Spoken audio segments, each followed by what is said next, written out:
Hoy visitaremos las minas neolíticas de Gavà, en Barcelona, donde hace más de 6.000 años se extraía la varicita que se usaba, por ejemplo, para hacer collares prehistóricos como este. Este valioso mineral era exportado y comercializado hasta regiones muy lejanas para su uso en objetos suntuarios. Bienvenidos a Arqueomanía.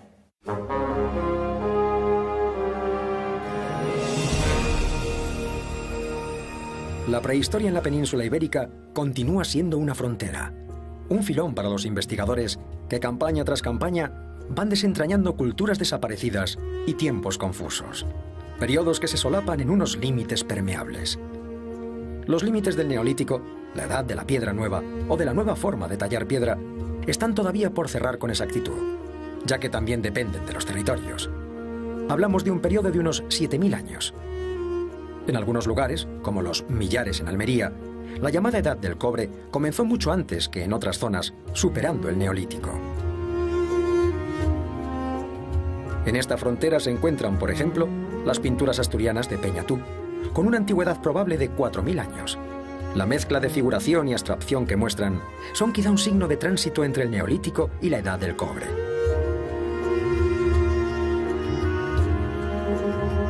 Para conocer el Neolítico pleno, es interesante desplazarse hasta la Cueva de las Ventanas, en Píñar, Granada. Allí se ha reproducido con fidelidad un campamento neolítico, como en las espectaculares viviendas de la Draga, en Pañolas. Desde luego, el fenómeno capital del Neolítico es el dolmenismo, del que en España tenemos ejemplos muy destacados. Las personas del Neolítico se establecieron en territorios concretos, cultivaron la tierra, criaron animales y establecieron sociedades más organizadas. Se producen entonces los excedentes, la acumulación de riqueza y la jerarquización social. Es en ese momento cuando las sociedades comienzan a demandar materiales de procedencia lejana, fundamentalmente minerales para uso suntuario. Existió una mina en Gavà, cuyo destino era la exportación de varicita a otras regiones durante el Neolítico para la fabricación de joyas. La mina de Gavà, en Barcelona, concretamente una de sus galerías, porque su extensión es enorme, puede visitarse a través de un moderno centro de interpretación. En este lugar se trata de explicar la minería neolítica y el contexto social que la hizo posible. También se intenta reproducir el ambiente prehistórico a través de un jardín botánico que se sitúa en la primera sala del centro. En espacios interiores se ubica un laboratorio del medio, unos cubos que, situados alrededor de la boca de la mina, ofrecen información al detalle sobre el Neolítico en esta región. La reproducción de galerías a tamaño natural es sin duda el plato fuerte de la visita. El acceso a las minas auténticas, además de complejo por cuestiones de seguridad, hubiera podido alterar un yacimiento arqueológico. De esta manera, se consigue que los ciudadanos puedan hacerse a la idea de lo que era una mina durante el Neolítico sin correr ningún riesgo. Durante esta visita, nos puede llamar la atención el grado de desarrollo de la sociedad de Gavà durante el Neolítico. Algunos materiales del Museo Arqueológico lo corroboran. Allí puede verse un cráneo humano al que se le ha practicado una trepanación. El enfermo sobrevivió a la intervención quirúrgica, como prueban las osificaciones de estas heridas. La llamada Venus de Gavà nos da una pista sobre el grado de civilización de estos territorios cuando las minas de varicita estaban en plena explotación. Es una figura humana hecha con cerámica que fue encontrada rota en diversos fragmentos en el relleno de uno de los pozos de las minas de Gavà. Data de época neolítica, de los inicios de la explotación minera, en torno al 6.000 y 5.800 a.C. Si la miramos con detalle, podemos reconocer la nariz, una nariz alargada, a ambos lados los ojos, que no tienen forma de ojos, sino que tienen forma de soles, con una pastilla central y toda una corona de radios a su alrededor. Por debajo de la nariz tenemos un motivo con forma de peine, que representa un collar, con su soga al cuello, dos pechos. Se trata, por tanto, de una figura femenina, de la representación de una mujer. Los brazos doblados por los codos, con las manos, con sus 5 dedos y apoyados, uno de ellos encima del vientre, y a ambos lados de las manos vemos también representados lo que sería una serie de pulseras. La mano izquierda está apoyada sobre el vientre, que si nos fijamos vemos que está abultado, como representando el vientre hinchado de una mujer embarazada, de una mujer encinta, y a ambos lados también del vientre lo que vemos es una serie de estrías, de líneas, de incisiones marcadas que también evocan de alguna forma las estrías del vientre hinchado de una mujer embarazada. Desde nuestro punto de vista creemos que estamos delante realmente de una representación de una divinidad, de una diosa. El equipo de investigación de las minas de Gabá ha elaborado un audiovisual que recrea los trabajos de extracción y procesamiento del mineral de varistita. Se han estudiado cuidadosamente las condiciones de las labores mineras y se ha especulado acerca del uso de determinados instrumentos como este taladro. No hay metal, no hay herramientas de metal. Todas las herramientas son de piedra, de hueso, que son las que se han conservado, de madera, pero metal ninguno. Entonces, concretamente en Gabá, en las minas de Gabá, hay dos instrumentos que son específicamente mineros de estas minas, que son el pico, mazo, martillo, le podríamos hablar de diferentes formas, de roca, de piedra, que es una roca que se llama corneana, que la corneana es una roca metamórfica que se forma en Gabá. No, habría que traerla, en Gabá no hay, habría que traerla, pero bueno, no muy lejos, en sierras cercanas a Gabá se encuentra la corneana. Esto por un lado. Por otro lado, tenemos instrumentos de hueso, herramientas de hueso, es decir, cinceles hechos con huesos de buey, que en combinación con los martillos de corneana se utilizarían también para trabajar en las pizarras. Aparte de estos dos instrumentos, que son los que se han conservado, seguramente habría otros de materiales que se han perdido, como la madera. Posiblemente se utilizarían palancas de madera, que esto se ha perdido, o capazos, cestos de materias vegetales que tampoco se han conservado. Las evidencias que tenemos, lo que sí que nos dicen es que trabajaron tanto hombres como mujeres. O sea, hay evidencias antropológicas que nos dicen que hay el desgaste que provocaría sobre los huesos de las extremidades superiores de los brazos, el que provocaría el trabajo en las minas, lo encontramos sobre hombres y sobre mujeres. Sobre niños este dato no lo tenemos. Lo que sí que tenemos, que nos apunta un poco al trabajo de los niños, es que realmente hay algunas galerías que son espacios muy, muy pequeños, que da toda la impresión de que quien estuvo trabajando allá era un niño o era una persona de talla muy, muy pequeña. El hecho de que existiera una minería destinada a la fabricación de objetos suntuarios nos lleva a plantear que la sociedad del Neolítico era más avanzada y jerarquizada de lo que se creía. Determinadas personas tendrían los conocimientos necesarios tanto para trabajar en las minas o como mínimo para dirigir el trabajo en las minas, como para elaborar las joyas, pero no serían personas no serían personas mantenidas, no serían personas que únicamente se dedicarían a esto. Eso sería difícil. En cualquier caso, las investigaciones arqueológicas en Gabá lo que sí que nos dicen es que la gente, ya no hablamos de una sola persona, el grupo que estaba viviendo aquí se dedicaba a la minería, pero también pescaba, practicaba la agricultura, practicaba la ganadería, por tanto, digamos que se dedicaban a todas las actividades necesarias para subsistir y además trabajaban en las minas y elaboraban las joyas también, porque las joyas salían elaboradas de aquí. El tráfico de minerales en Europa era una realidad. Si nos fijamos en el Mediterráneo occidental, lo que es las costas de la península ibérica, el sur de Francia, Italia, el norte de África y las islas del Mediterráneo occidental, nos encontramos que tenemos la varistita que circula. Nos encontramos rocas que proceden de los Alpes, como la jadeíta o como la eclogita. Nos encontramos con la obsidiana de las islas de Cerdeña y de Lipari, que también circula. Por tanto, la circulación de materias primas y de objetos manufacturados es intensa en esta época. Realmente hay un comercio. La comprobación científica para determinar el origen de un mineral se lleva a cabo en laboratorios como este, de la Universidad de Cádiz. El microscopio convencional y el electrónico son los instrumentos empleados para encontrar marcadores químicos y cotejar estructuras moleculares. Es posible que este collar de varistita, aparecido en el dolmen de Alberite, tenga su origen en las minas de Gabá. Sabemos que la varistita de Gabá se distribuyó por una zona geográfica que abarca desde el Ródano por el norte hasta más o menos la región de Toulouse, esto al norte de los Pirineos, y al sur de los Pirineos llegaría hasta la línea del Ebro. El caso que tú planteas de Villamartín seguramente no es de Gabá, lo más probable es que sea de una mina que hay en Huelva. Si se dejó de explotar no es porque se agotara el yacimiento, sino porque de alguna forma dejó de interesar. La moda, entre comillas, de la varistita finalizó, entonces el mineral dejó de interesar. El estudio y la protección de las minas prehistóricas es fundamental, porque bajo tierra esperan muchos datos que pueden ayudarnos a comprender mejor cómo era la sociedad de hace 7000 años. Las minas de Gabá son uno de los lugares más interesantes de nuestra prehistoria.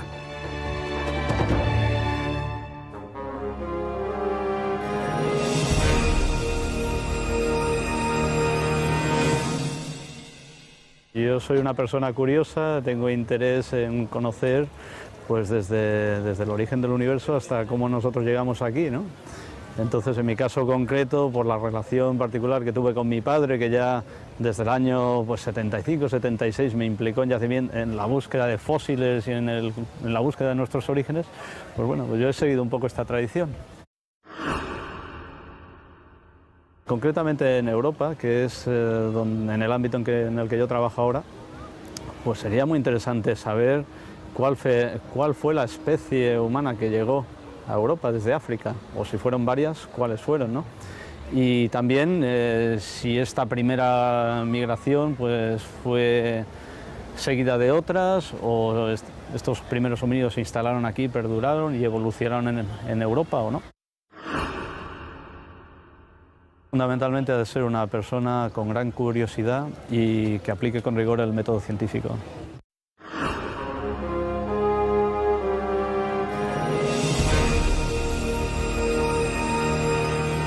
Nos encontramos en uno de los lugares más míticos de toda la arqueología española, el Cerro del Carambolo. Sobre un santuario ubicado en esta altura se localizó no hace muchos años el más importante de los tesoros tartésicos. Este santuario, que fue entre fenicio y tartesio, se localizaba en un lugar singular, sobre una altura que dominaba la ciudad de Spal, la actual Sevilla, y el mar que llegaba hasta sus orillas. Por tanto, era un lugar geográfico privilegiado. Cerremos los ojos y adentrémonos en la gran aventura arqueológica de descubrir Tartesos. Hablar del tesoro del Carambolo es evocar la grandeza y el misterio de Tartesos, un periodo que aún cabalga entre la historia y el mito. Aunque citado en numerosas fuentes clásicas y bíblicas, no fue hasta los años 20 del siglo pasado cuando un arqueólogo se propuso desenterrar la famosa ciudad de la antigüedad. Schulten, admirador de Schliemann, el descubridor de Troya, quiso aplicar su mismo método. Si éste había localizado la ciudad de Troya a través de los textos de la Ilíada, él se propuso conseguirlo a través de la obra marítima de Avieno. Recorrió infructuosamente las marismas del Guadalquivir sin lograr descubrir Tartesos, por lo que fue ignorado y despreciado en su momento. Nos legó su inquietud y sobre todo sus escritos. Aunque superado por la ciencia actual, el Tartesos de Schulten es un libro de obligada lectura para todo el que desea adentrarse en este apasionante periodo. En 1958, unos albañiles encontraron por casualidad un tesoro espectacular en unas obras que realizaban en las instalaciones del tiro de pichón en el Cerro del Carambolo. Los tesoros son una ocultación y entonces suelen aparecer en hallazgos casuales. En este caso fue unas obras que se estaban realizando en el Cerro del Carambolo, en el municipio de Camas, aquí en Sevilla. Y los obreros, pues estando haciendo una zanja, de pronto dan con una vasija que se rompe y en la que aparece una de las piezas del tesoro. El arqueólogo Carriazo determinó que el tesoro era tartésico. La intervención de Carriazo hay que entender que la hizo en su momento con la metodología y los medios que tenía en ese momento, y ya tuvo su importancia porque gracias a él se materializó Tarteso. Hasta entonces solo estaba en las fuentes, es una idea sin un testimonio material, y a partir de su excavación él dijo, esto es lo tartésico, ¿no? Y él hizo esa vinculación con los fenicios. Los sueños de Schulten se hacían realidad. Existió un pueblo en el valle del Guadalquivir que alcanzó una gran prosperidad en la antigüedad, que negoció con griegos y fenicios y a través de estos con el mismísimo rey Salomón. Ya son varios los tesoros tartésicos encontrados, como estos espectaculares candelabros de Lebrija, pero entre todos ellos destaca el tesoro del Carambolo. La técnica de la soldadura, que es una de las que se emplean en el tesoro, una técnica introducida desde Oriente, exige una precisión y un conocimiento de los fundentes muy elevado. Es un tesoro que además es único en la península ibérica y es muy significativo de lo que está ocurriendo en Tartesos, y es que conviven aquí en un mismo conjunto la orfebrería autóctona del bronce final que están practicando los artesanos tartesios con las técnicas que traen los artesanos orientales, que vienen de Oriente, y estuvieron colaborando los orfebres tartesios con los orfebres fenicios o chipriotas del próximo Oriente Asiático. Tartesos fue el nombre que los griegos dieron a la ciudad o al territorio que se ubicaba en la desembocadura del Guadalquivir, situada en aquel momento en las cercanías de la actual Sevilla. ¿Qué fue, en verdad, el tesoro del carambolo? Pudo portarlo un personaje muy importante, de un rango equivalente a un monarca, a un sumo sacerdote, a una reina, a una suma sacerdotisa. Esa ha sido siempre la interpretación tradicional. Se ha abierto una nueva línea de investigación en la que podría también pertenecer al tesoro de un templo y que estuviera dedicado al adorno o bien de toros sagrados cuando se conducen al sacrificio en una fiesta religiosa, o bien a estatuas sagradas de bóvidos. ¿Qué hemos aportado ahora? Pues hemos aportado el dotar a Tartesos de un conocimiento mucho mayor y de vincularlo a la colonización fenicia y, digamos, exponer con mucha mayor claridad cómo es de deudor Tartesos del mundo de las colonizaciones orientales, no solo fenicios, sino chipriotas, etc. El debate histórico está servido y solo la investigación arqueológica podrá dilucidar algún día quiénes fueron, en verdad, los orífices que lograron labrar el tesoro más importante y hermoso que hasta ahora ha aparecido en nuestro suelo. Algunas piezas, como la diosa Astarté o el conocido como bronce Carriazo, dan buenas informaciones al respecto. En la actualidad, el santuario del carambolo se protege bajo una capa de hormigón. Para encontrar un edificio similar, hay que desplazarse hasta el santuario de Canchorroano, en Zalamea de la Serena, provincia de Badajoz. Nos llama especialmente la atención sus altares en forma de piel de toro. ¿Fue Tartesos una ciudad o un reino? ¿Esconde algún pueblo o ciudad andaluza a Tartesos bajo sus cimientos? ¿O está aún oculta bajo tierra esperando que algún arqueólogo la descubra? ¿Cómo se relacionaron los colonos fenicios con la población peninsular? Durante un tiempo se creyó que vivíamos en la prehistoria hasta que los marinos y comerciantes fenicios nos trajeron la civilización. Hoy se matiza esa visión. Los fenicios vinieron a comerciar con una población que producía y consumía mercancías y que tenía un razonable nivel de desarrollo. Uno de los yacimientos que más puede aportarnos sobre estas primeras relaciones es el Castillejo de Alcorrín, situado en una pequeña meseta de Manilva, en la Costa del Sol occidental, muy cercana al estrecho de Gibraltar. El Instituto Arqueológico Alemán ha impulsado 2 campañas de excavaciones con unos resultados espectaculares. El instituto sigue estudiando la materia de la colonización fenicia desde los años 60, pero durante todos esos años se concentró en los yacimientos fenicios de la misma costa. Y ahora, por primera vez, la línea de investigación es otra, es estudiar un yacimiento de población autóctona y estudiar la colonización fenicia desde la perspectiva local, de la perspectiva de la población local, que en el fondo ha formado el imán que atrajo las poblaciones y los comerciantes, los navegantes fenicios. ¿Y hay algún elemento, por ejemplo, que se vea de aculturación fenicia, indígena, donde podamos ver alguna pieza que podamos ver la influencia fenicia sobre la tradición o la cerámica? Sí, lo podemos ver en lo podemos ver en la arquitectura, por ejemplo, pero también en un hallazgo especial, un hallazgo que es muy pequeño y parece de poca importancia, pero es sumamente importante porque, como ves, lleva 2 líneas de graffiti. Escritura, ¿no? Parece escritura, ¿no? Es escritura, son 2 líneas de escritura de graffiti, así los llamamos fenicios.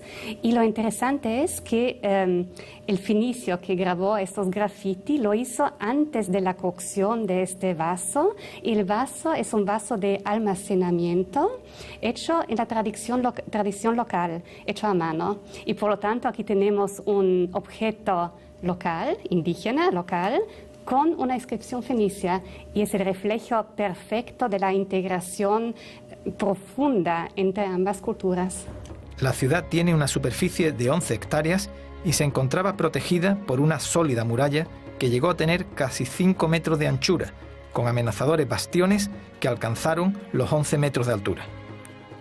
Las investigaciones que estamos llevando a cabo en Alcorrín representan la reacción de primera línea de las comunidades prehistóricas, ¿no?, que eran de finales de la Edad del Bronce, que se encuentran con el interés de los colonos fenicios por instalarse en la península ibérica. Entonces, ante esa coyuntura, el mundo indígena tiene que manifestar su capacidad de control, de dominio de su territorio, y en lo que nosotros interpretamos es que asume o elige fórmulas que sean entendidas por el mundo fenicio y que le permitan entender a los fenicios cómo precisamente estas comunidades de tradición prehistórica tienen capacidad para presentarse ante ellos y evidenciar el control que tienen de su propio territorio. Alcorrín se está fechando en un momento del siglo IX a.C. A finales del siglo IX, ahora mismo prácticamente en la península ibérica, los yacimientos que conocemos son de finales de la Edad del Bronce, y solo en Huelva empieza a haber indicios de que los fenicios están estableciendo unos primeros contactos directos con el mundo indígena en lo que sería el ámbito tartésico. O sea que prácticamente Alcorrín se convierte en un yacimiento de referencia para entender cuáles son las reacciones de primera línea del mundo indígena con los fenicios. Alcorrín vivió su esplendor al mismo tiempo que se levantó el primer santuario del Carambolo, un momento clave para rasgar el velo de Tartesos y descubrir su relación con los pueblos marítimos del Mediterráneo oriental. La arqueología también forma parte de nuestra propia historia personal. Nos despedimos hoy con una evocación nostálgica de aquellas visitas infantiles a los museos arqueológicos. Y no olviden que en el próximo programa vamos a continuar contándoles lo que ocurrió hace mucho, mucho tiempo.